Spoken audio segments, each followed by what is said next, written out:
Spider-Man has gone goblin mode this Finally. week. Yes. This is the issue that will set up the next 75 years of Spider-Man comics, and I can't wait. 75. 75. 75. Is that what the cover says? Yes, absolutely. Okay, cool. This is Pals Pulls. Welcome to the show. This is on the eve of New York Comic Con, a special Wednesday edition of Pals Pulls. The gang's all here. We got Kale. What's up, hot dog?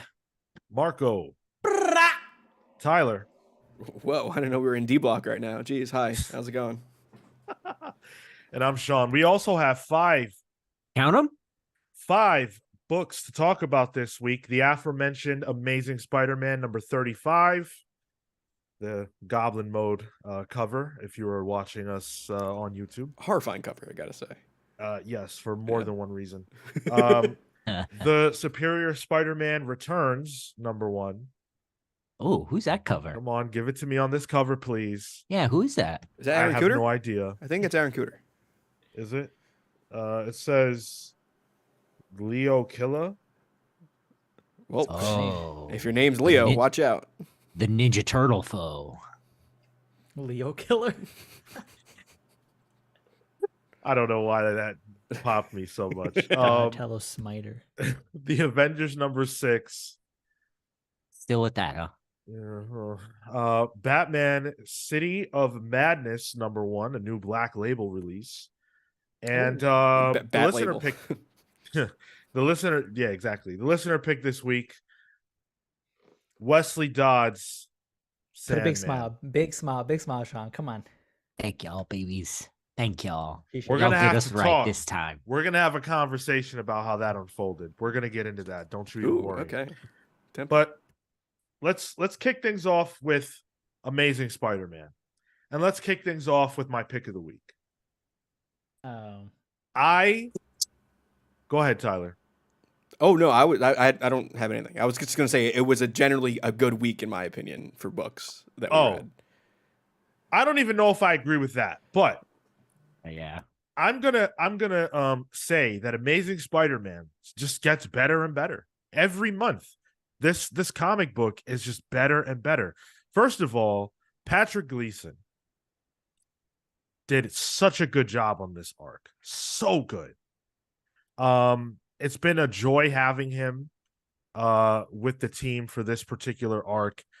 So we haven't talked about Spider-Man in a while, and essentially Craven stabbed Peter with a spear that has Norman's bad side in it. He was intending to stab Norman, but Spider-Man took the blade and he got Goblin mode in him. He got the Green Goblin inside of him, essentially. Yep, he started flossing on people on dirty docks. I've seen that Dijinchi. And so he immediately, the funniest part of this whole arc, he immediately goes to try to find Paul Yeah, he does. so that he can beat Paul's ass. That's the Oh. showdown I want. And it was Paul's good. Paul's fucking, he's got a ponytail and cargo shorts. He's just living his Man. life. Mary Jane said, "That's my man." Oh my God. And spoiler, he tries Gwenning him. Yeah. He tries to Gwen him. Yeah, which is What does that mean? Oh, yeah, he does. Yeah. Little cringe, kind of, we've seen it before. Come on, do something Yeah. new. I loved it. I was like, are you kidding me? This is where you're going, Zeb Wells? This is what you're doing? It was so on the nose that it came off as genuinely just like funny and enjoyable, frankly. Yeah. Yeah, he's just kicking over the hotel cuck chair. He's like, nope, not anymore. Yeah. I had a great time with Evil Peter. It's not something that I feel like we see too often, where it's actually Peter and not so I thought it was a good way to harken back to Peter's behavior when he actually has the black suit on. Zeb Wells really smart to bring that to the table. I enjoyed this role reversal a lot. I liked it. I agree with you, Sean. I actually really like this issue. I mean, Gleason is fantastic, but for me, with the Norman stuff is what really got me in this. I really like Zeb Wells' take on Norman, on this real, like, the whole premise of Norman being good. I was dubious about it. I think we both were, all of us were, honestly. Oh yeah. But as it progresses, I'm invested. I mean, I'm always invested in Norman as a character. Norman Osborn is possibly my top 2, definitely my top villain in comics of all time. So just having him around is enough investment for me. But I'm actually invested in his redemption in this, and his relationship with Peter and stuff. And it takes turns in this, and somehow weaving in the whole Goblin Queen at the same time, and giving her like a full story, and bringing Kraven back, which almost felt like a weird synergistic thing to just come out at the same time the video game and the trailer came out. It almost felt like Kraven was shoehorned in, but it also worked for the story. Dude, I'm with you, Sean. This is some good Spider-Maning. I think to the fact that it was done over the course of, like, not just a few issues. This is what, 35, right? So at this point, if you were still doubting, I feel like they've committed enough to it to say, you know, if you doubt that he hasn't turned good, and, you know, depending on how based on how this issue ends, now we kind of can see the flip. I think it's a good way to also reward the long time that reader from issue 1 who's like, I don't know. All right, fine, I trust you. To now, oh shit, I'm invested and I care. And anytime we do this book, I come on being like, it's a fucking good comic, dude. It's just good comics. I don't have to be a Spider-Man fan to be like, there's nothing wrong with this. Come on, Marco, let's go. That's what I'm talking I about. have fun, dude. Yes. This is the like popcorn comic book every month. This is what I think of when I think about, like, yo, this is just fun. Like, but it's fun, but there's also stuff to hang on to. Like, you guys don't necessarily care as much about everything that's happening in this story. You're not reading every issue necessarily, but when we review it, you're like, hey, this is fun. But as somebody who's been with it since issue 1, like Marco said, when I got to the final page of this book, I audibly was like, oh shit. Yep. Because I don't want that to happen now. You know, like now I don't want Norman to turn. Now I want him to be good. They got me. They gave us enough to live with in this world. Like, Wells managed to set the stage and then decided to say, I'm gonna sit with this. I'm gonna live in this thing, which I think is frankly underappreciated, because a lot of times it'll be, okay, cool, what's the next arc? What's the next thing for the next trade or whatever? It's like, no, this has been in the background and stewing. And he's also seeding in the Hammerhead stuff too. I read 35 and 36 back to back, or whatever the numbers are. 34, 34 and 35. So the Hammerhead stuff for Gang War is also in the background as well. And they did something, as a New Yorker, they did something that I'm perfectly fine with, and they destroyed the Holland Tunnel. I hate that place, so perfectly fine with me. I mean, yeah, Wells is balancing a lot of different storylines, a lot of character arcs at the same time. And quite frankly, I think everybody is being well served. Kraven 8 in this arc. Yes, I agree. That's good, right? Yeah. Sorry. Like, you're right. Synergy. Absolutely. Yeah. And even with the Doc Ock stuff, total synergy. We're going to talk about Superior after this. Well, and the black suit too. Absolutely. But for me, as somebody who enjoys Kraven a lot and hasn't seen him in a long time, I thought this was a great arc for Kraven, setting up this new Kraven, not new like brand new, but new enough, you know, not the old Kraven, and giving him his own identity, you know, building him back up and using the past to inform his future, letting him carve a new path. I think that was such a smart move. It's great comics. I want to know what Kel thinks. I genuinely don't have anything to say. I completely agree with everything. Oh, okay. Said. I was expecting someone else. Okay. No, it wasn't my favorite thing we read this week, but it wasn't the worst thing we've read this week. But it was fun. You know, it's good Spider-Man comics. It genuinely is. The Netta asks, why does this run get backlash on the internet? Like AITP reviews, Twitter, and Reddit. I mean, look, it gets backlash because people have decided that it's bad. I don't think that it's anything to do with the actual quality of the books at this point. I think Ramita's art became a meme for a lot of people, and it just evolved into generally hating everything that the book is doing. And there are some radical decisions, like making Norman, a good guy. The stuff that happened with Miss Marvel upset a lot of people. So I think all that together, Paul. Yeah, the MJ thing is, I think, where the issue is. Yeah. As soon as you take Peter away from MJ or MJ away from Peter, people will complain and they will brigade that book for it. Did you guys read the letter pages in the back? No. I skimmed them. There was one long letter that was basically asking about this philosophical question of why they won't let Peter age and progress. And this writer basically revolved that around one more day. And he said, he did actually accuse the editors of, using a heavy hand on Miss Marvel or whatever. And Nicola was like, we promise. Zeb was definitely Miss Marvel is a massive part of his plans. Yeah. Thanks for writing, Blank. The Miss Marvel plan was a collective plan. It was a massive letter that was, really well worded, really respectful, and it got like a 3-line answer. Yeah, I see it. Yeah, easy pick of the week. Easy poll. It's a poll for me. I don't know if it's pick of the week, but it's definitely a poll.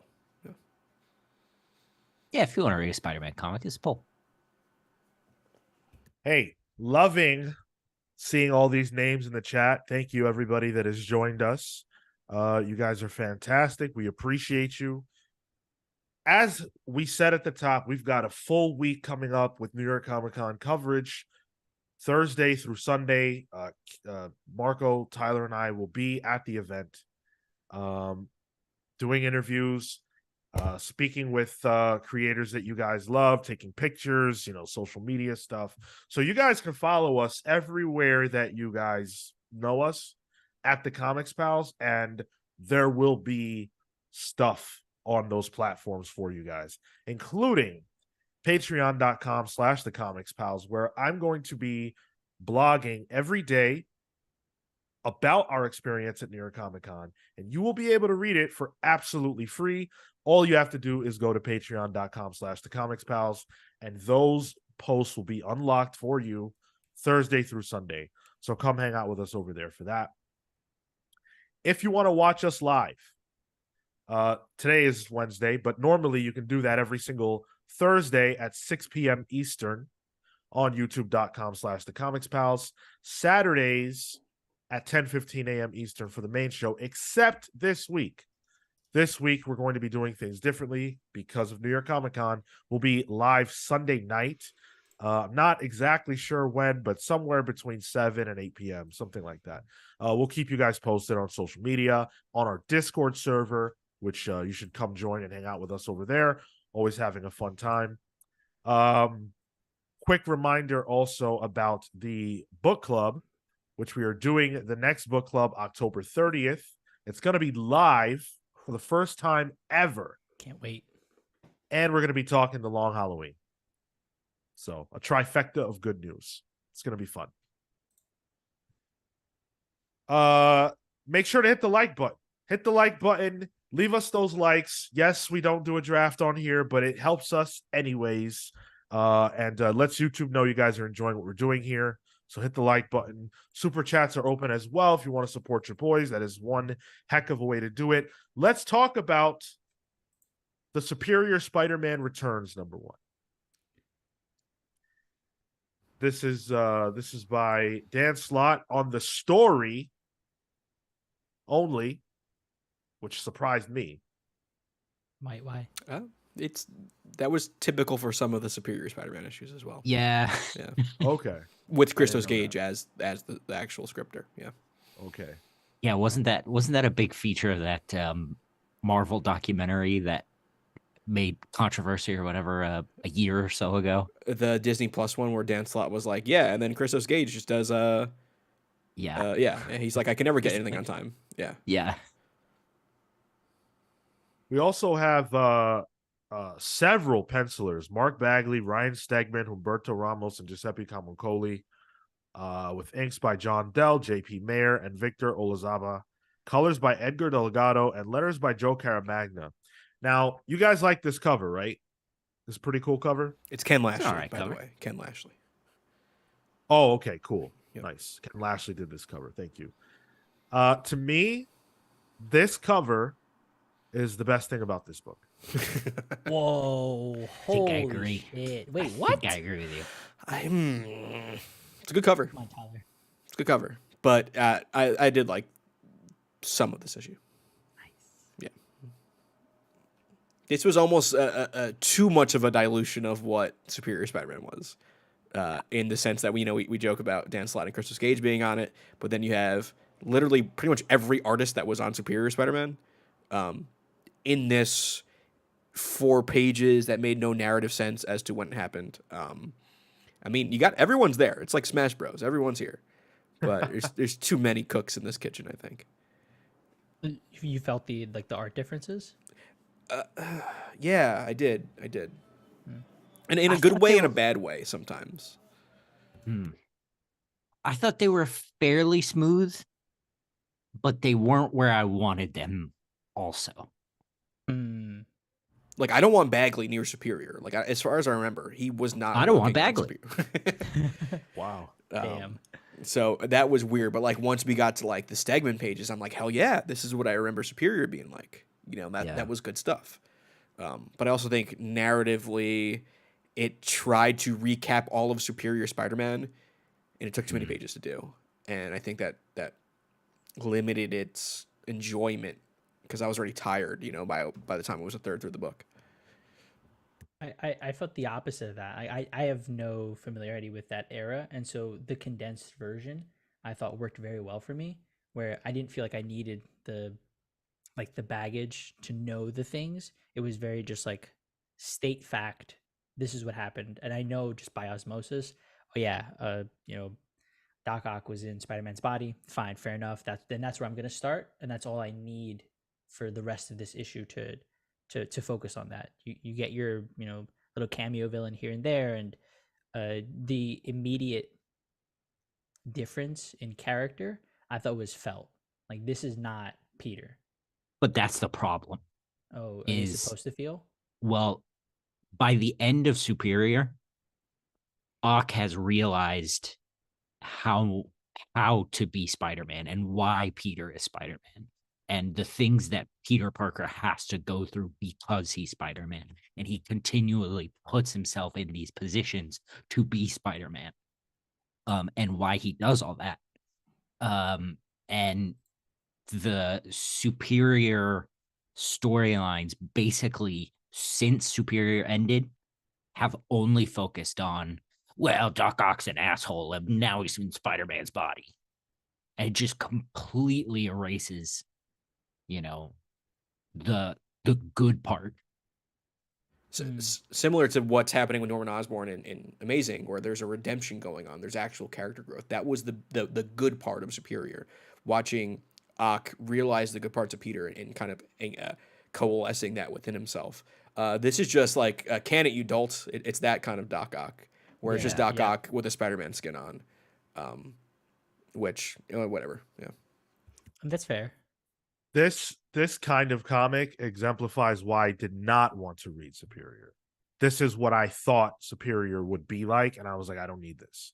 I understand now from hearing you guys talk about it over the years and stuff that I've read that it was very much different than this, but this is what I was afraid of. There's just no nuance to the approach of presenting Superior Spider-Man. and it is a flashback for the most part. This issue is essentially Doc Ock trying to figure out how he can, do this experiment he's been trying to do his whole life. The same thing into a movie where he wants like the power of the sun in the palm of his hands, like it says in the movie. Fusion. Right. And so in Superior, he was clearly very close to doing that, and he's trying to remember how. And so we see that trip down memory lane. And in that trip down memory lane, we get introduced to a new villain. I assume this character was not in Superior, right? No, this is all new stuff. Yeah. Yeah. So we get it. We get a new villain whose origin is cleverly tied to Spider-Man, but in the reverse way that you would normally see it, where the villain is some bad person who, Spider-Man influences or whatever. In this case, Spider-Man is bad and creates a villain who's really not a bad person, just got screwed over by Superior Spider-Man. So I like that. But boy, did it take us so long to get through everything. This is a really wordy comic. It's not a comic that has a lot of flair or flash. It's just too much. It was nice seeing like Kamenkoli and Humberto Ramos and Ryan Stegman, but the content of it didn't really carry the same load that the art did, I feel. And then we're getting a Superior Spider-Man #1 as well. Like this is a prelude issue to a new mini or an ongoing. He gets an ongoing. Oh boy! Yeah. All right. Well, Spider-Man's Marvel's Batman, I guess. And I think that would feel like if this was a one shot, fine. But if we're gonna now go back and just exist in that world, no. This is current. This is with Doc Ock happening now. Yeah, when he's Dr. Octopus, that's current. Yeah. Oh, so it's not going to be the flashback stuff. It's going to be presumably. The flashback stuff existed to establish this new villain that now Peter Spider-Man is going to have to fight. Okay. And, okay. Yeah. Okay. That makes sense. Doc Ock is working to try to replicate how to become Superior again. Right. Okay. So this is ongoing continuity. Yeah. That makes more sense. Okay. Yeah, this just didn't do it for me. I agree with Tyler that the art, getting to see these tremendous artists come back and do their thing was cool, but I personally prefer consistency. I don't really like when books have more than one artist on them, unless there's a really great reason. Like I think Strange Adventures had a great reason to have two artists. It was built into the story. This just feels like a trip down memory lane, and I could skip all that. So for me, this is an easy hard pass, especially at the grand old price of $6.99. Oof. Not worth it. Doc Ock devised a price plan, it sounds like. It never even occurred to me while I was reading it until you said it, Sean, that the whole first half of this issue is based around the plot of Doc Ock and Spider-Man 2. Yeah. He even says it, or Supernova says it, and she gets cut off. She says, the line. Yeah, she says the line. Yeah. That's nuts. Mm-hmm. Slott's just phoning this shit in. Like, he's phoning it into Christos Gage, who writes it. Yeah. Man. I'm actually surprised we haven't done that before yet, honestly. How many years has it been? Yeah. You haven't done what? Just like retelling Doc Ock's origin in a way that's it. Like. Oh. Yeah. Yeah. So you guys are passing? Where you at? A hard pass. This is a pass for me, but it might be a pull for whatever the next book is. Like, if it's a more standardized book that doesn't have to give me so much recap, possibly then. It's gonna have to justify itself, and it's gonna have to work hard for me for that. And I'm a big Superior fan. I'm gonna pull this. I had enough fun with the setting that it got me curious for what would come after this. And I don't have that attachment, so I think I'm yeah, a little freer on that end. So I'm gonna pull this and would recommend it. Wow. Okay. Marco, check out Superior. I think you'd really like it. Kale's tried to turn me on to that quite a number of times, but I've just kind of I haven't. Yeah. Fair enough. Well, Superior didn't do it for me. Maybe the Avengers will be more of our collective bag. Lee. Avengers number 6. Jed Mckay with art by Evan Forelli, colors by Federico Blee, letters by Corey Pettit. Tyler, I turn it over to you, my friend. Okay. It didn't do what I wanted it to do. I think this whole arc has been toys fighting other toys, essentially. You know, this villain paired up with this hero. That's and not I doing it felt for like, well, that was fine because I thought it would do the thing where like, all right, well, we just need to switch villains, you know, and not to write the book for somebody else, but if they switch villains, and then that would justify why they're getting their ass kicked the whole time. If they, you know, they switch to a villain that's maybe more suited for them, maybe that could work. But the whole time that they're fighting, they just Dragon Ball Z this, where it's just like, oh, I just powered up, and I had this power with me the whole time. And it was just like, all right, well, then that was a waste of time. And in some cases, it wasn't even a power up. No, like Captain Marvel went binary. Like you could do. That's not. Why don't you do that all the time? Like, yeah. This didn't do it for me in the way that I liked the other issues too. And maybe because I really like the villains. I thought the villains were really cool, and then they get kind of chumped out here, and so maybe that's where like part of my disappointment is with it. And I'm a little confused as to why the Avengers now need a giant planet-sized city as their headquarters. I mean, you got a lot of Avengers. I mean, there's got to be room in there for like Stingray and D-Man, so maybe. But that's the book I'd want to read, but that's not going to happen. It looked good. That's about all I can say. Yeah, this kind of bummed me out, to be honest. I'm glad this wrapped up at least cleanly. I think each of the individual heroes, you know, they get the villains get their comeuppance to whatever degree, whether or not it's clean. Yeah, I think I agree with Tyler. Some of them don't feel earned. But like the Tony Stark one, I can imagine he can do the Vision thing where he can make his suit change density. But how does that affect his body in between? Like, I had the same thought. I'm like, wait a minute, but then how are you gonna squeeze him through? Yeah. Then if that's the case, Tony Stark can have any superpower he wants if it just says it's a suit power, you know. I ignored it for just the sake of the fact that whatever. Yeah. Like I'm like, put it away. Like it's like intrusive thought. And then they just ended. He uppercuts him. Was that all you needed? Can I just point out that, because that is completely ridiculous, and I agree. Thor decides that to beat the bird that thrives off worship, he's going to summon lightning and lightning strike everybody in this city to knock them out so that the bird no longer has any worshipers. Now, I don't know what kind of people these were, but I'm sorry, when you get hit by lightning, you don't just get knocked out. You fucking die. What world does Jed Mckay live on?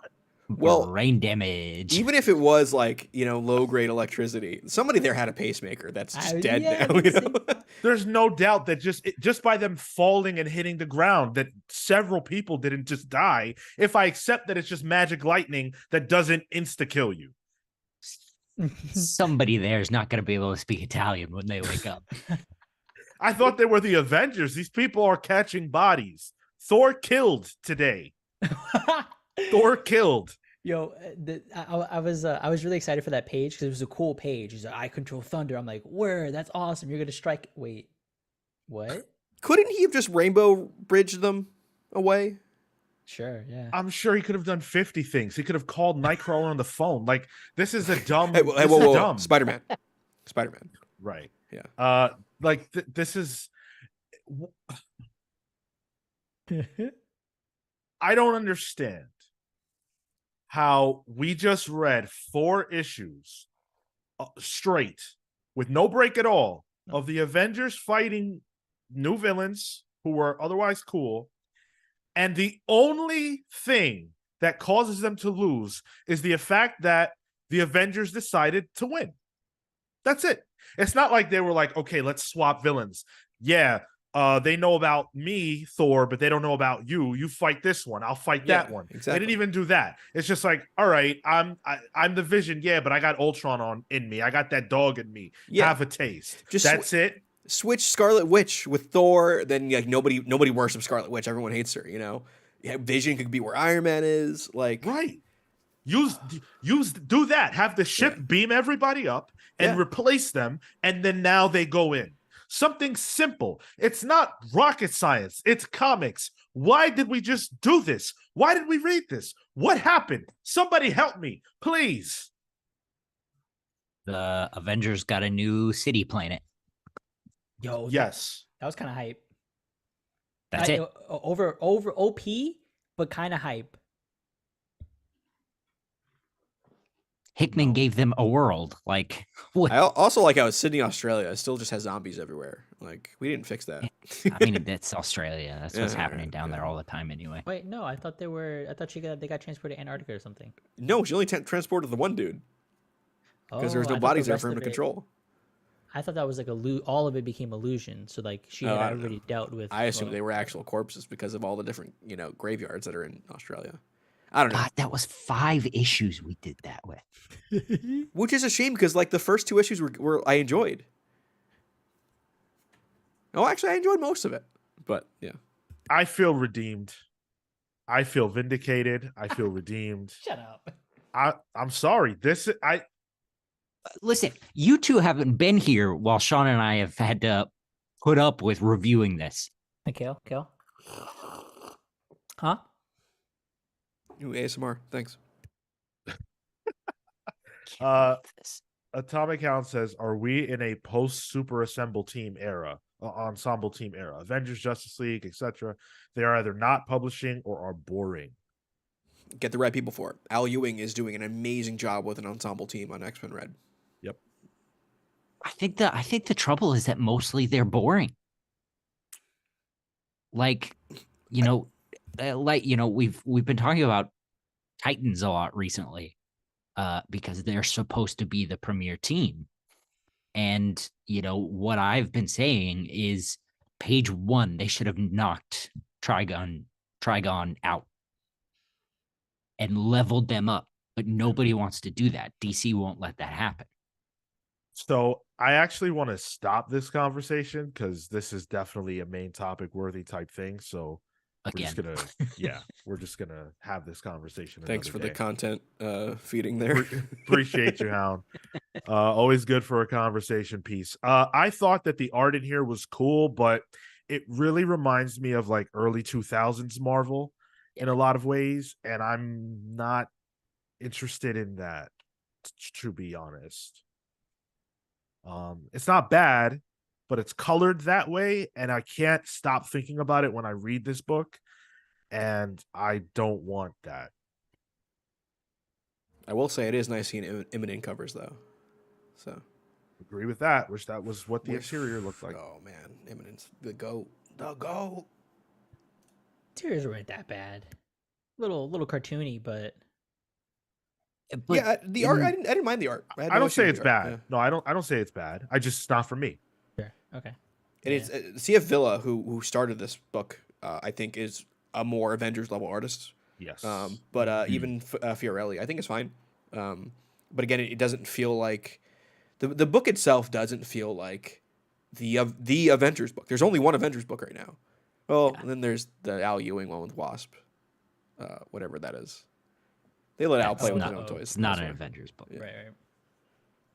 Something Corp Inc.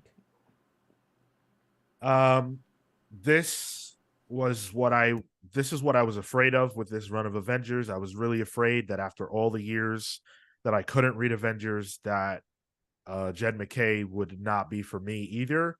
And unfortunately, that's exactly what has happened. I will not be reading this book anymore. I cannot do it.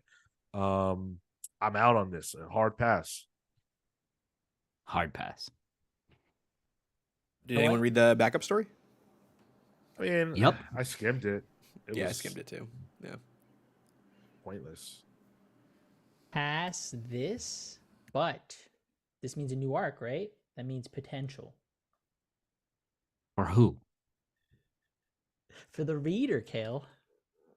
Not this reader. Villa's back next issue, so, and it's a Vision-centric issue, so you don't know. Oh, I good. don't know.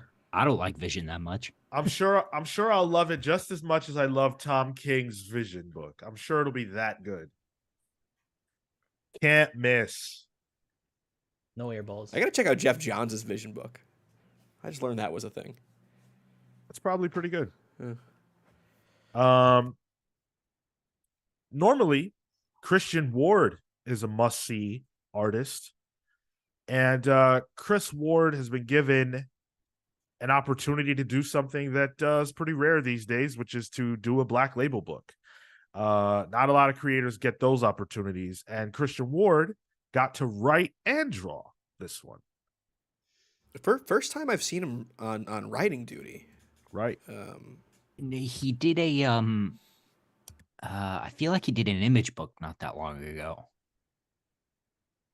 Definitely possible. I'll look it up and see if I can find it. But Can you I do don't know. something with Ram V, the Aquaman Andromeda book? I don't think he wrote it though. Like did the art. Yeah, Yeah. did the art. Oh, you're saying he wrote a thing. He wrote this thing.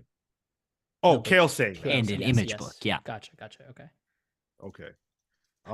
Well, he's doing the heavy lifting on Batman City of Madness #1. As I said, joined on the letters by Hassan Othman El-How.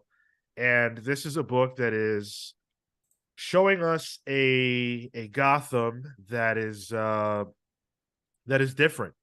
It's very different in a lot of ways. This feels like it's in the spirit, like a spiritual successor to Arkham, Grant Morrison's Arkham book. Mhm. Except it's got the Court of Owls, who are not everyone's cup of tea, as we learned on the Discord today. A lot of conversation about the court. I like this enough. Yeah. I want to know your thoughts on the Two-Face of it all, or the Three-Face. Yeah. Huge Two-Face fan. I love Two-Face so much. I thought this was good. This was good Two-Face for the most part. I like it when there really is a push and pull between Harvey and Two-Face, Harvey and Big Bad Harv, where it's like Harvey's desperate for control. He doesn't want this. Yeah. But Big Bad Harv really does want it, and that Harvey can kind of wrest control at times, but you're never all the way sure which person you're speaking to. I love that, and I thought that was done well here. Really, really like the visual difference. Yeah. With Two-Face. His scarred side has sort of extra, almost childlike drawings over his face. I don't quite know how else to describe it, but it Scribbles, really works. yeah. It's really cool. Even though it feels a bit like Tommy Lee Jones's Two-Face with the lair being split in half. And you get the clear distinction between his goons too. I enjoyed that. I love Batman Forever, so anything with Two-Face in that I'm into. I kind of really liked it. This issue might be my pick of the week, actually. It was so close for me. hot on it, but I think this might be my pick of the week. It was visually striking the entirety. Yeah. It's a Gotham that is dark and gloomy, as Gotham should be, but colorful and not boring and not the same old Gotham I'm used to looking at. But it's also not colorful James Tynion version of cyberpunk Gotham that we did, during Future State. It's still the Gotham we know, but it kind of plays with the idea of, reflections and light reflections with how wet Gotham is and just neon signs and using that distinctively. And then the almost Lovecraftian kind of stuff going on in the background. I mean, it is Lovecraftian. There's Yeah. nothing almost about it. Yeah, I'm interested because I don't know if I've read that before. Also, it was Bloodstained Teeth. That was the Christian Ward book from Image. That part was an interesting twist, and visually, I thought just kind of striking. So I think him being able and Ward being comfortable enough to play in that space and kind of push it towards that direction can be tricky. But I think he handled it well, and he handled it in a way that makes it that much more interesting, or makes like things like the Court of Owls that much more interesting, because there's contrast between that the darker stuff and then even Two-Face. Like they're so distinct that he's able to really capture them individually. Yeah, I mean, there's a lot to like here. I do think there is. I feel like I don't I don't know. I was a big fan of the Court of Owls story. I like the Court of Owls conceptually. I didn't necessarily care all that much for their inclusion right here. I think I felt like they were more of a means to an end than an actually like fully realized group that Christian Ward intends to explore on a real level. Yeah, I agree. And so I was kind of frustrated by that. And then as I was recovering from those thoughts, we got to the origin of this Cthulhu Batman's Robin, which I didn't realize at the time that's what we were looking at. But essentially what happens is this young black kid, he wants to go and kill this cop because at some other point, this police officer killed his father, who was walking home from from work or whatever, and gets killed by this cop. And I really, really despised that. That's a very serious hot button topic, and there's absolutely zero nuance or thought put into it at all. It's just a cop, just a cop who's just going nuts that just decides, yeah, I'm gonna kill this person. And even the way he looks when he does it, it's like he's just assassinating this guy.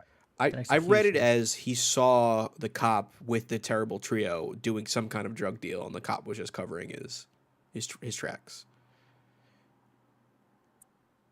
Yeah, okay, that's how I took it too. Yeah, this cop was.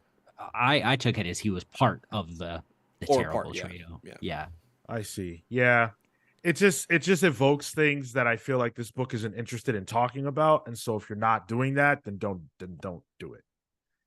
And so that really bothered me. Yeah, I don't. I would imagine Ward is trying to set up a parallel to, Dick Grayson's parents being acrobats and killed by the mob, and working, that dichotomy, but yeah, I don't totally know how successful that was. Yeah, I just didn't care for it. I have one of the pages up where we see this new, what do they call it? The Batman from Below? Was that what it was? I think so.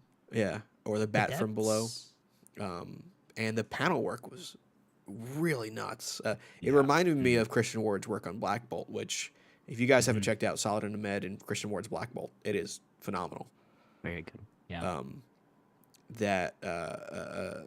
I just really liked it, and then the colors were interesting as well. But I'm with you, Sean. Yeah, I can see that perspective as well, with specifically the future Robin or whatever it is.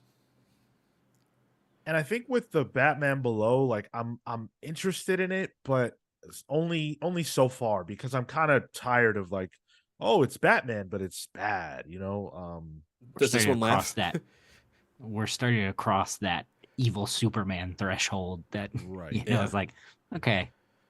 I also really don't, and this is a very personal thing to me, I guess, but I don't like things that dilute to me, Bruce having the idea for Batman that's a lightning bolt moment. And I don't like the idea that there's something that came before that was already that, or that influenced that in any way. Yeah, I'm with you on that. I think it cheapens it. And so the idea that there's this other thing and granted, I'm sure there'll be some explanation that makes sense, but it rubbed me the wrong way as well.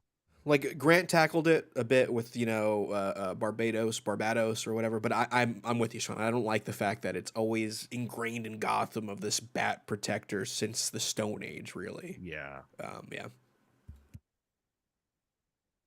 But I think this is definitely good enough to pull. Agreed. Pull. Yeah, like I said, I think this is my pick of the week. I think Christian Ward is trying something different here. And I think it could be interesting. It could be fun. And I will say a better $6.99 than Superior for sure. I was just about to say that. Yeah. Let's hit a couple of comments if we can. The Batman Below is both cool and silly as a concept. Yeah. We'll see how it progresses, but it's not bad. Pulpy kind of. Yeah. It's like visually compelling, but it does also feel derivative. So we'll see how it sure. Yeah. And even worse, it feels derivative a couple of different ways. Yeah. So exactly. Just quickly, quickly before we move on, I want to shout out this one from Hound. I had a pleasant surprise this morning reading Superboy Man of Tomorrow #6. It's not insanely good, but it's a good starter on the character. Sweet. Okay. All right. There you go. Mini review from Atomic Hound there. Forgot that book was still going. Yeah, me too. I dropped it. Yeah, I dropped it immediately. I think I did. Sorry. Yeah. Well, you guys wanted us to read this week Wesley Dodds, the Sandman #1. Now, this won the listener pick poll, and I'm going to explain how that happened. This all began because one Matthew MF and Murphy decided that he wanted to bust my balls by encouraging everybody to vote for this book because he knows that I don't like the Sandman, Wesley Dodds the Sandman, because Kale once made me read an issue of Sandman Mystery Theater on the show, and I despised it. And from that point forward, it was a runaway train. This book won the listener pick poll in a landslide. And so we have to talk about it. I mean, I voted for it. I also voted for it. Yeah. Yeah, no shit, you guys voted for it. Of course you voted for it. Meanwhile, I voted for X-Men Red. Hot I'm throwaway. gonna read that. And look, no matter what. look where that got you. You're right, but I voted with my heart. This was written by Robert Venditti with art by Riley Rossmo, colors by Ivan Placencia, and letters by Tom Napolitano. So this, I really, really, really like the art. Yeah. Hell yeah, dude. Riley This Rossmo was is Rossmo rules. yeah. Visual feast. He's somewhat of an restrained, I acquired feel. taste, but But I feel like he's pulled back a little bit because I feel like he For can sure. get looser and he can get wilder. And this was just like, no, I've iterated enough that this is both in my style Yep. and controlled. I bet once we see Sandman really kick off, I bet we'll see some crazy stuff. Yeah. Agreed. He can like ramp it up and down now. This was my pick of the week. Easily. Same. Yes. Yeah. I loved this. Kale kind of just- disappointed. I have thoughts. This is my sweet spot of where I like my fiction. I'm just like like World War II stateside pulp hero, like that's like, and it's not it's dark, but it's not gloomy. There's a pep in the step of Sandman, and I like that. Rocketeer, that kind of thing. That's what it felt like to me. And I'm just also a big Riley Rossmo fan. Pretty much love most of what Riley Rossmo does. And B, Venditti I haven't seen in a while, and I was a big fan of his stuff when he was writing, so it was cool seeing him back for this, in this book that feels like it shouldn't exist. Like, I don't know who the audience is for this. I don't know why this exists. You're But I looking am at him. so happy it exists because I really, really liked it. I had a lot of fun with this. You know what? I liked it too. Hell yeah, brother. There Hell we go. yeah. Good, Yeah, dude. I liked it too. I think this book would be a lot worse if the art wasn't so incredibly good. Yeah. But I don't think Robert Venditti was a slouch here either. You know what? These first opening pages are cool as hell. I don't know about you guys, but I was thinking about the Mask of the Phantasm. Just Yeah. like, Yep. oh, really? Okay, In cool. his, Yeah. in the voice. Yes, Yeah. exactly. That was the Yep. voice I heard during this opening piece here. Yeah, I have that up on the screen. Yeah. Yeah. That one. Go ahead, Marco. I just that page, the silhouette, individual panels, it's so Yeah. inventive, really creative, really good use of space, and it's all progressive coming off of that previous page. So the dropping of the gun, like he just focuses on so many individual things in one single page, and it's realistically 5-6 panels. Yeah, great work. Riley Rossmo is, I think someone already said it, but certainly an acquired taste. But I've been reading books with Riley's art in it for years now. For some reason I can't think of any, but I know I have, and I have Martian definitely Manhunter. enjoyed him a lot.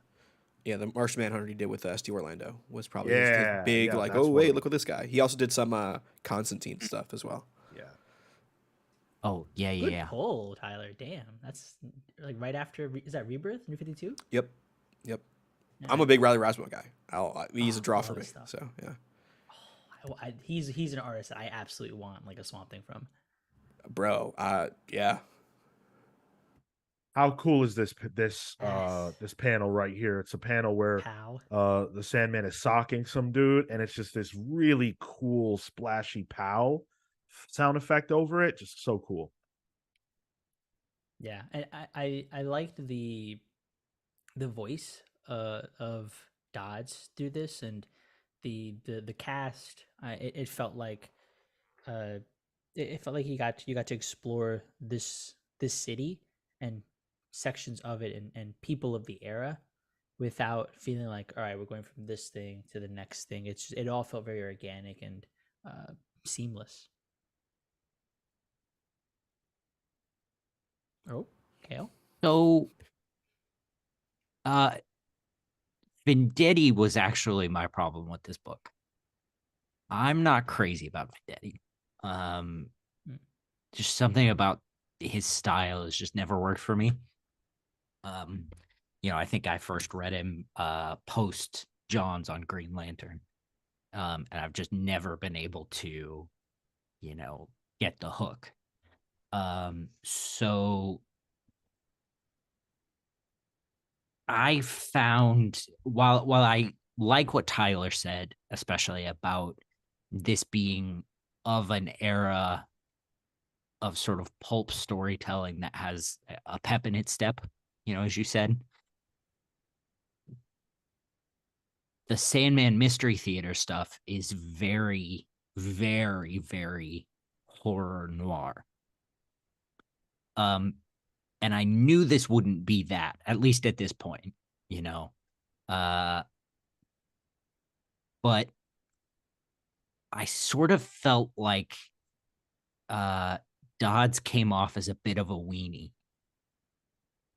I liked that, actually. Wait, define. What do you mean define weenie? What do you Bit of mean? a dork, Well, a dweeb. Well, Oh. he goes to the colonel or whatever, and his argument is salient, right? It's like, I've made this gas product that I have this proposal for you to use so that there are no more casualties in war. But I feel like as a guy who goes out and uses gas to fight like the horrors of the world, this guy, like, it felt like a very naive point of view to just be like, oh, well, I kind of think, war's it's not good. I mean, I think the weenier part of it was when he goes to shake the guy's hand and he doesn't have an arm. Like he's kind That of didn't help. Yeah. Yeah. I mean, the thing too is like this is a soft. This whole line of these JSA books is like a soft reboot of them because this Sure. is still pre JSA, and I've never read Sandman Mystery Theater, so I don't have that with me. And it's not that I want to compare it to that, because you're right. This is different, and I get that. And I'm with that. It just especially that moment felt bad. I think the naive, but that sense comes through, but it served the character, so it worked for me, and I appreciated that because it exemplifies that he's a positive and hopeful individual. Like, it makes sense why he would then want to go out and save and stop crime. Like, there's the line a few pages after where he comes back to after the meeting and just beats up these guys in the alley. He's like, I reclaimed this alley in the name of the honest and decent. Like, that was cool to me, and but it still fits the kind of weenie cliche, like, this is the thing I'm gonna say after I stop some villains. And so for me, it just kind of hammered home who he was as a character. But I can see your point.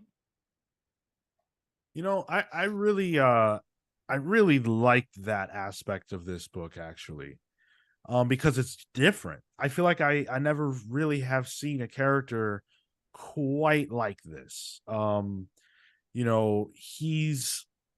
He's going after certain kinds of criminals and things like that, and I like that.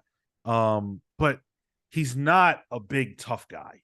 Even Spider-Man is like Peter's a nerd and Peter gets bullied, but Spider-Man is stronger Peter is stronger than everybody. He just has to conceal it. Wesley Dodds has another way of approaching things. And I think that's showcased really well when he's trying to sell his gas to the military, and they're like, what the hell do you think this is? Why would we want to buy gas? We don't want to subdue people. We want to kill people. I think the language in that scene was a little bit ham-fisted on the part of the military representative, but I like what it was representing. And I thought that was kind of unique. Like, Iron Man says those kinds of things, but Iron Man is a weapon of war. Like, Iron Man doesn't want to sell weapons, but you cruise around in a weapon, right? I don't know. I like this. I was pleasantly surprised. Let's go. Gonna be an issue 2 for you? Yeah. Yeah. There's 2 more of these JSA type set in the past books coming out too. There's the Alan Scott one coming out by Tim Sheridan, and then the Jay Garrick one by Jeremy Adams, right? Jeremy Adams. Yep. Yep. So he gets to write the Flash again. I wonder if they're setting up a sort of I don't know, an Injustice League or an Injustice Society or something, because I believe the Alan Scott one is about him meeting a Red Lantern. Huh. Which is what Jeff Johns has been seeding throughout all of like the the post Doomsday Clock. What was that called? Flashpoint something? Yeah, Flashpoint Beyond. Beyond, that's what it was. Yep. And the driving sort of lower B plot in this, the thing to take you to issue 2 is that someone breaks into Wesley Dodds' house and steals his big secret notebook or whatever and knows his secret. So I'm wondering if, we're going to see a Deathman or, and in the Flash the Flash also has a an anti-speedster. I think he's called the Rival, and it would not surprise me one single bit if Jeremy Adams knew that and planned to use it. I like what's being cooked up in this corner of DC. Jeff Johns is getting all his buddies to tell stories in this golden age timeline that they're bringing to the forefront. I like them establishing it as a legitimate timeline adjacent to the main stuff. There was a question: are these JSA books miniseries? They're not billed as such. It doesn't appear, but I'm not expecting them to go on too long personally. Buy them all to make sure they do. Same, That's dude. what I say. Kelly, you think the villain in this could be Dr. Poison, the Wonder Woman villain that makes Maybe, I guess. that poison gas that he had the nightmare about? I don't know. Yo, just give me Wildcat, dude. I mean, buy these books. There might be be a reason for them to want to do it. I mean, he shows up in a panel. I pulled that panel, so. Yeah. Oh, dude, that was good. Seeing Our Man there, the Spectre. Well, Our Man shows up at the party too, Rex Tyler. Yeah, that's right. So I was like, hell yeah. Was he there? Oh, how the hell did I miss that? Yeah. He wasn't Fucking costume. love He was Rex just Tyler. Rex Tyler. Yeah, he introduces himself, and then Wesley Dodds is like, yeah, no, I'm gonna go outside. Yeah. Oh, you're right. I can't believe I missed that. So that's your pick of the week now. Man, 2004 me would be so disappointed in who I am today. I didn't Just for spot this? Rex Tyler. Come on. Yeah, these are 6 issues. You guys are right in the chat. These are 6 issues. It does say it in the back matter. You know We what? should put that up front. I don't hate that though. No, I think that's great. No. Yeah. Yeah. Absolutely. If it merits more, I think it still needs a reason, because I don't know that this It's fine. section of the I don't know where this section of the DC universe is gonna go from here. But if I have like a good 6-issue trade of a good pulp Sandman book drawn by Riley Rosmo to that's a giftable Yeah. book, Happy. Yeah. But also, establishing a new golden age of books that probably haven't been read or thought of in, with the exception of Sandman Mystery Theater. Books and, characters that new things haven't really been done with in 20, 30 years. Yeah. I'm all about that. Yeah, for sure. And one last shout out to Rosmo for the use of Ben-Day dots. Thank you for Ben-Day dots. I like those things. Please keep using them. They're great in comics, great for shading, super, super different. Yes. Yo, I thought we were talking about Ben Wa balls, and I was like, you know what? And then Excuse me? don't. How do Google you know that. he has warts on his fingers? Band-Aid dots? Ben-Day? Band-Aid dots? Band-Aid? No. Both of you to the Oh, Shadow my Realm. goodness. Pull. It's an easy pull. Pick of the week. Definite pull. of the week. Definite pull. Well, Marvel Studios passed on Daredevil after Kevin Feige and the executives over there got a chance to take a look at what had been filmed. I don't know if you guys caught this, but they took a look at what was filmed. It was less than half of the 18 episode series, and they said, you know what, we got to go back to the drawing board. Yeah. So Like- the Hollywood Reporter actually put out an article today, going into how this all happened and some of the behind the scenes problems that Marvel Studios is having with the TV end of their business.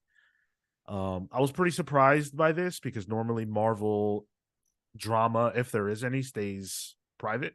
Yeah. So this Yeah. is not a good sign, but I'm going to dive into it a little bit. We're not going to have time to talk about this on the main show this week when we do it Sunday night.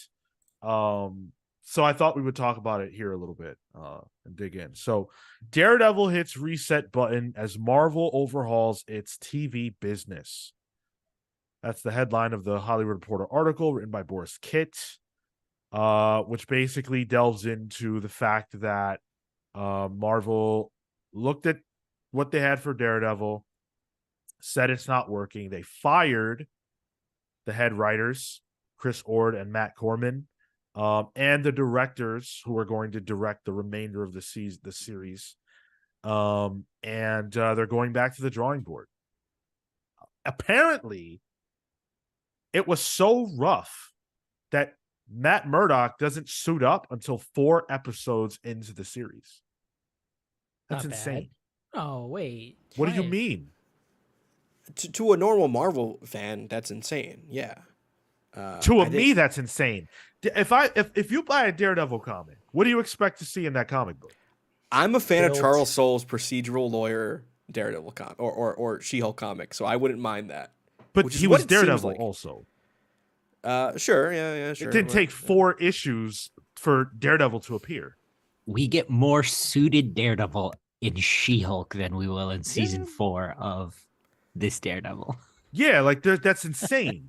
There's no way. 4 episodes?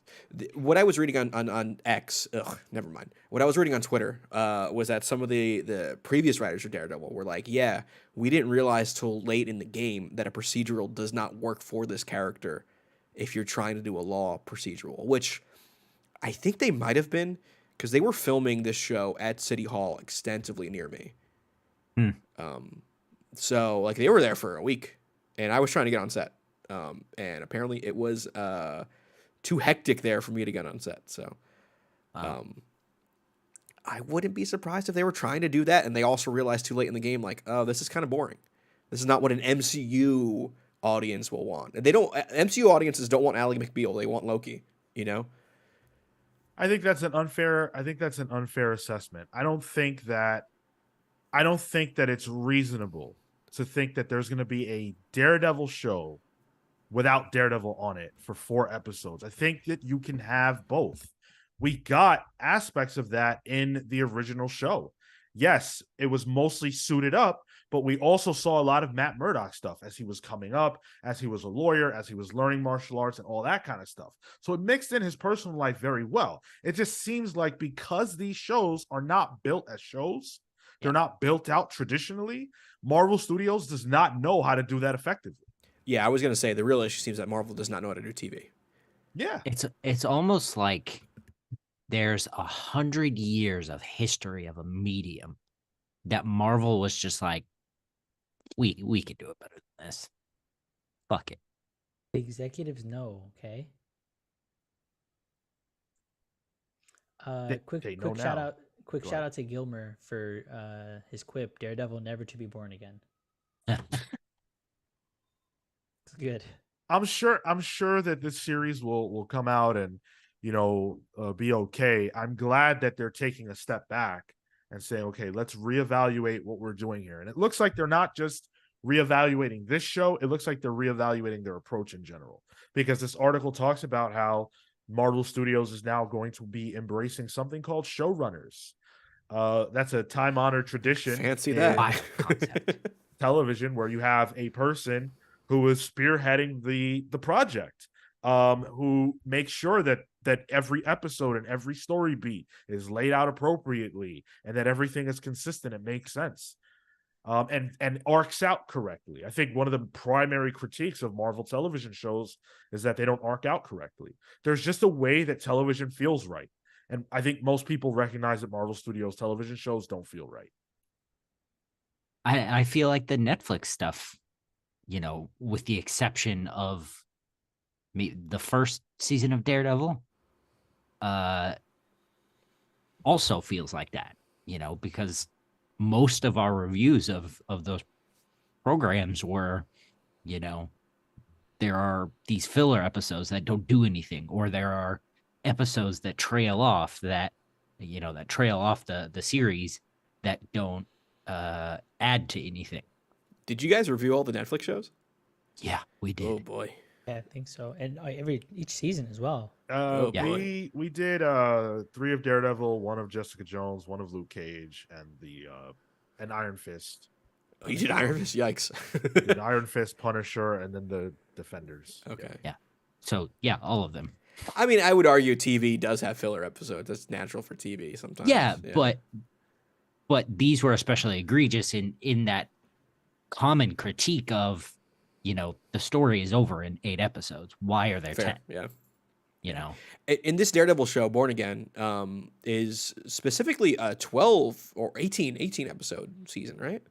Did I say it? Yeah. So it's a long ass season comparative to all the other MCU Disney Plus properties.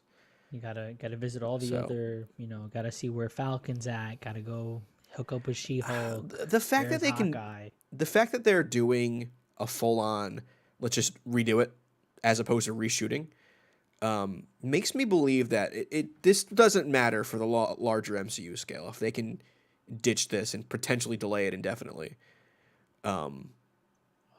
Where maybe they are trying to make it just, a continuation of the Netflix show that worked, with maybe nods here and there. Because if this mattered, quote unquote, I don't think they could do what they're doing with this right now. But I think they're going to do something similar to like She-Hulk, where Hulk gets taken away, and that's kind of like all that it is. The side it stuff exists, is what matters right. for the large scale. Yeah. Right. You know what I mean? But I think that's a good point, because if they can just do away with whatever, then that means the stuff, either they haven't gotten to the stuff that will ultimately matter, or it's just a cameo and that's it. I mean, Marvel's slate is so screwed at this point anyways, that I think they've realized, look, we really have a problem on the TV end. Let's take this time, since we have it, because everything is, gone tits up, to overhaul our entire system. And, the hope being, look, I saw a report the other day before this even came out that Daredevil wasn't coming out until 2025. So if that was accurate, they got a lot of time. That's a ton of time. Go make it good. How sure are you on that one, Sean? That it'll come out in 2025? I wouldn't take that bet. But not I now, do believe especially. Yeah, not now. I will say it is somewhat.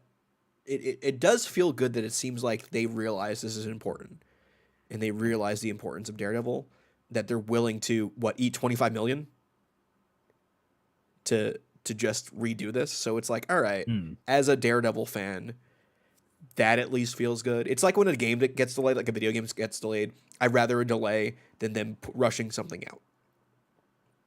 So if they're delaying this for quality and just so it's better, I'm cool with it. I've waited long enough already for a new Daredevil. I can wait a little longer. Nothing's gonna happen to me if Daredevil doesn't come out. Are we doing the Batman countdown segment Sunday night? Yes, we absolutely will do it Sunday night. Kale won't be there. We'll figure out the logistics of that. You can do it. I'll put mine out on the next one. Yeah, so we'll do it. We'll definitely do it. You guys should come hang out with us Sunday night for the main show, where we are going to be talking about New York Comic Con, and we'll do a draft, and we'll do the countdown and all that kind of fun stuff. One of the things I always liked about Daredevil comic books is that he just does his thing in Hell's Kitchen, away from the big cosmic stuff. I agree, and I don't think that that's going to change with this Netflix series. I think there probably is a ceiling on Daredevil. I don't think that he's ever going to factor highly into like the major, bigger plans for Marvel. And so that's why I liked the idea of these series in the first place, was that, yes, they could be bridges to other stuff, but they could also be, hey, look, we're never going to make a Scarlet Witch movie. Let's sit with this character on a television show for 8 episodes and really dive into her. That's cool. But if you have to do that and then say, and all of that character development we did is essential to knowing what happens next with her, then you're fucked. That's where this whole thing goes wrong. And that's what they've been banking on with these TV shows.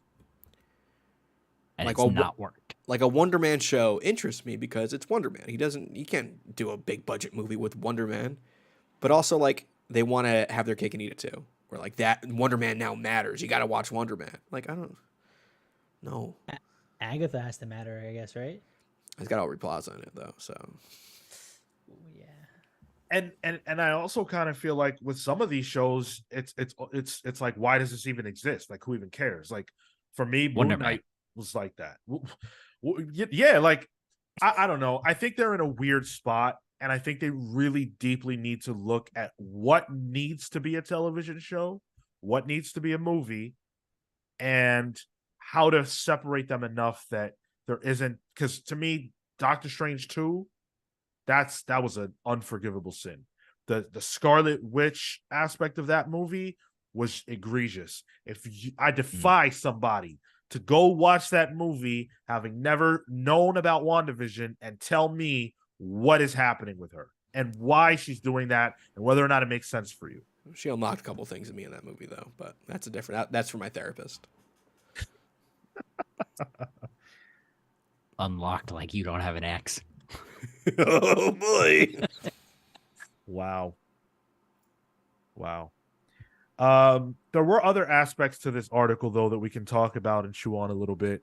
Notably, that there was a lot of trouble on the set of Secret Invasion. A lot of trouble with Secret Invasion. A lot of vying for power. Was The Rock there? Sorry? Was The Rock there? Yes. No, they didn't have him, but they had Samuel L. Jackson.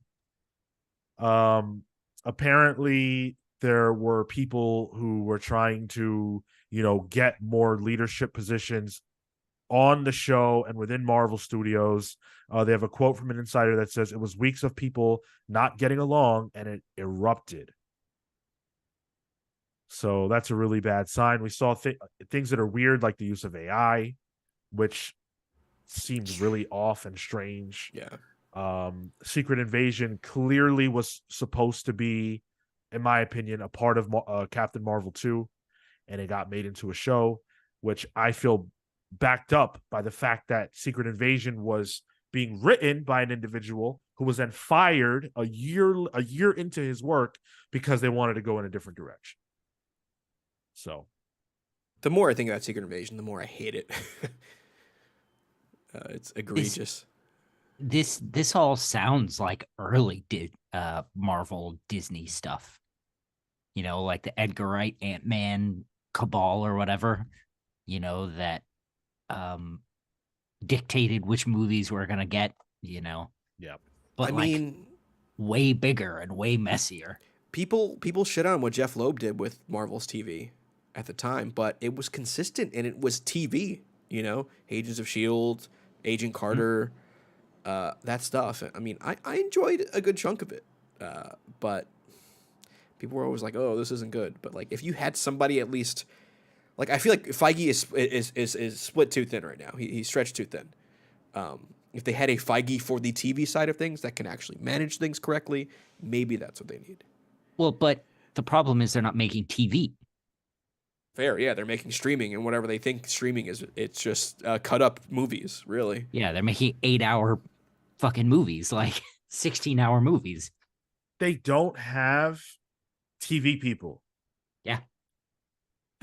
Kevin Feige, genius as he is a movie guy.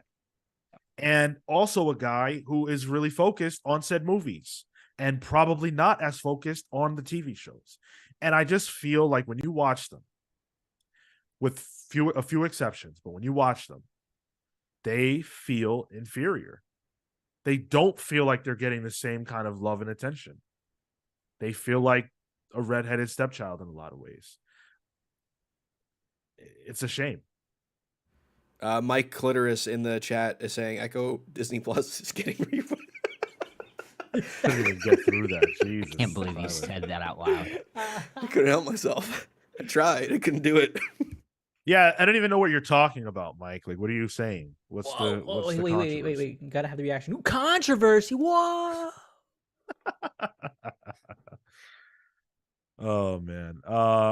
Pay the Russo brothers the big bucks to come back and fully build out the TV side. I gotta say, tired of the Russos. They did their thing. Let them rest. Give me something else. I want the Russos. I just don't want them wasted on television. Put those bad boys on the Avengers movies. They gotta fix that too. Everything at Marvel needs to be fixed. It's just like, it's so evident now that things have gotten too big. It's out of control. They're getting Rick and Morty writers to write Avengers movies, and now they're fired. Like, it's all shit. AI and Secret Invasion. You know, no Daredevil and Daredevil. I mean, no one is minding the storehouse. Nobody. Clearly. I'll do it. I'll do it. Bring me on. No, listen, hey, you two are the problem. Why? You don't want Rick and Morty writers, but you want you two assholes to come do it. Hey, listen. I don't care how good or bad people think Rick and Morty is. What I know is that the last thing the MCU needs is more comedy writers. Yeah. The absolute last thing. All right, then I'm out. See? We need to get Mike in the chat on there. I was speaking for myself, Kel. I wasn't speaking for Tyler. Secret War has to be big to bring them back. Yeah, I think they'd come back for Secret Wars. They paid them. Didn't they say they'd come back for a Secret War? They said it and then they took it back because they're working on Netflix stuff. Oh, okay. Yeah. They're probably playing Fortnite. I know what they do. Do you guys think Marvel Studios on the television end will be back? So, like, forget Echo, forget things that are already like too far gone. Do you think that this experience, what's happening now, is going to lead to a better Marvel TV experience? I can only hope, especially with the mutants coming up. Like, there is perfect opportunities there to do good TV with the characters there. Like a New Mutants TV show, teen drama. They won't. They won't. You're right. Yeah. It is a good opportunity. Yeah. Yeah, if they're seeing what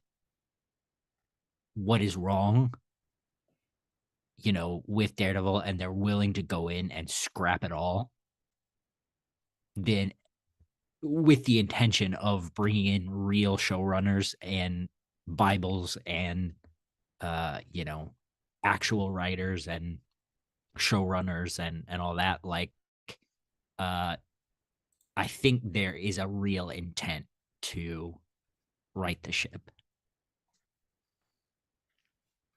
They've reflected, and you know what? Yeah. Frankly, that's more than you can ask for, because sometimes it'll just be, well, you know what? People are going to tune in. Let's keep schlocking it out.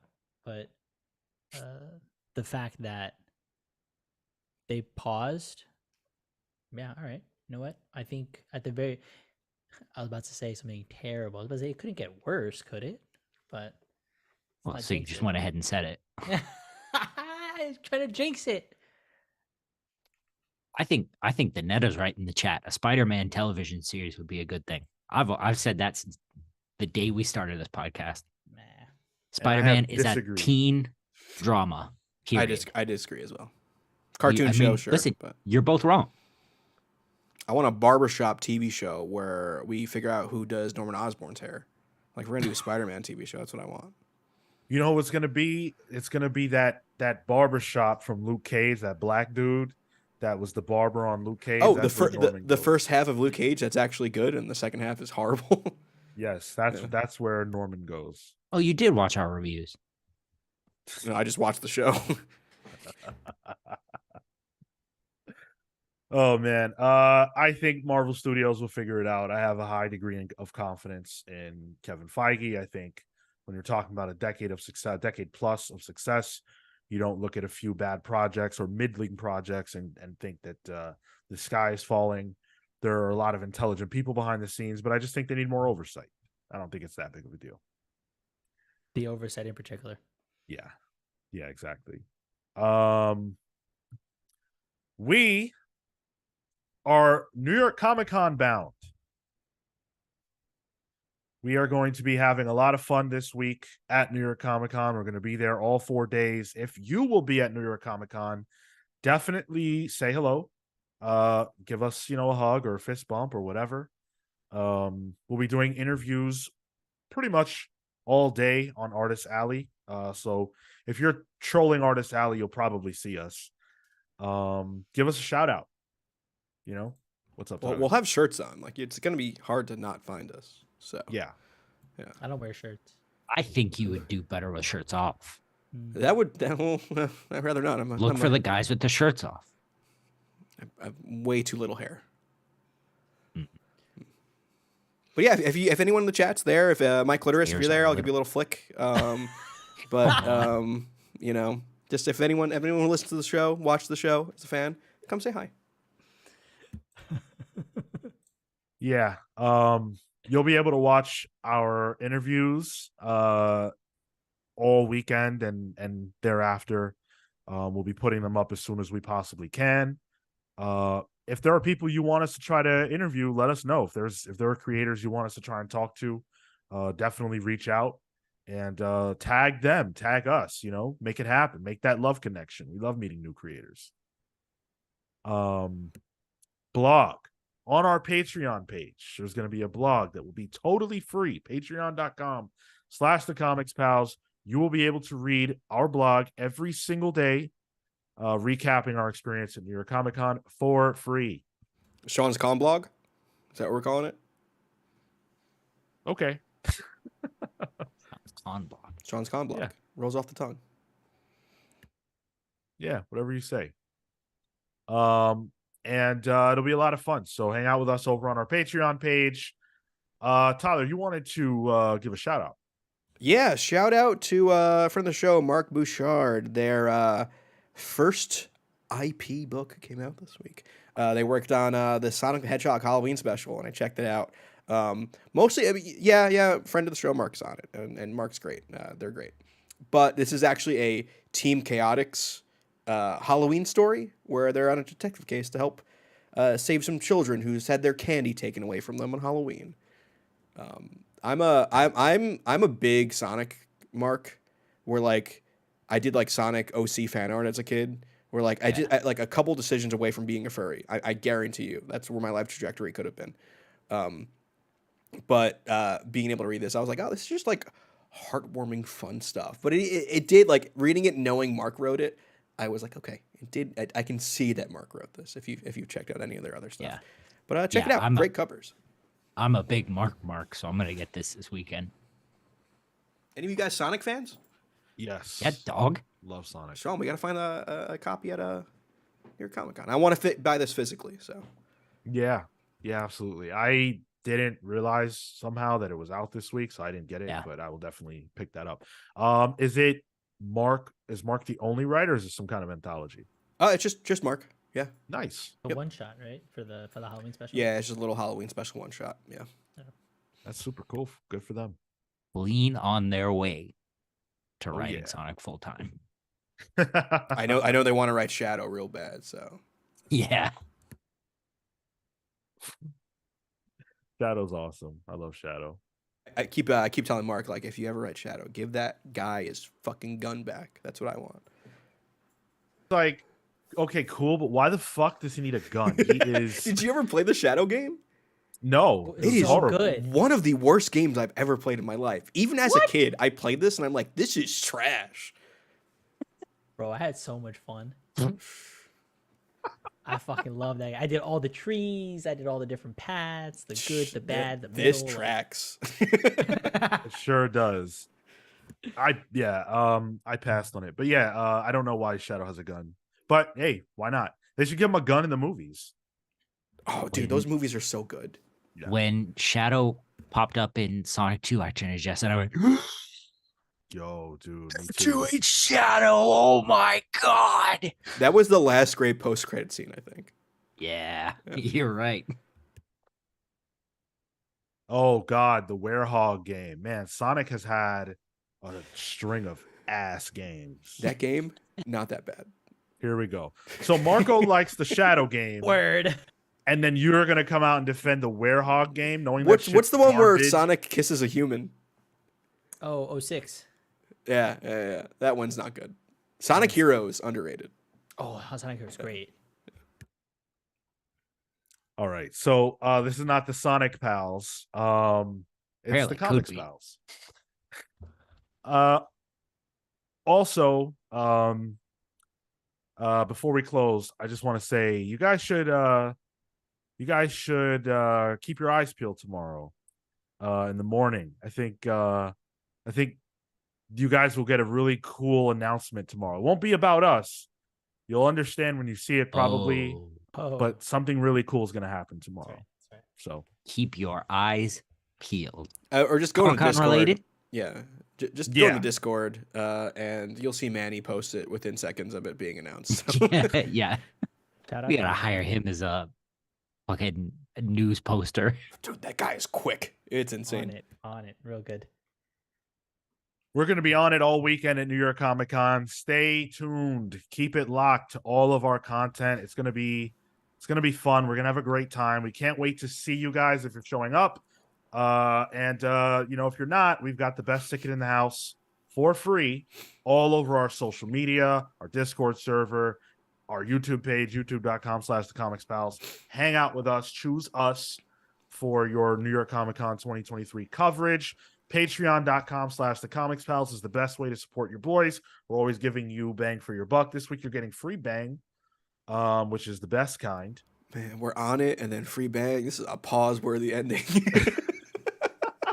Wow, Tyler. Free blog. Yeah. Sean's Con blog, I think Tyler said. So check that out. Join us for the main show, which is going to be Sunday night at around 7 or 8 p.m. We will keep you posted on that. Join our Discord server. Watch this show live every Thursday at 6 p.m. Eastern. Vote in the listener pick poll, which is up every Friday and lasts until Wednesday if you want to influence the show. Thank you so much for watching. For the rest of the pals, I am Sean saying thank you. We love you. Until next time, take care.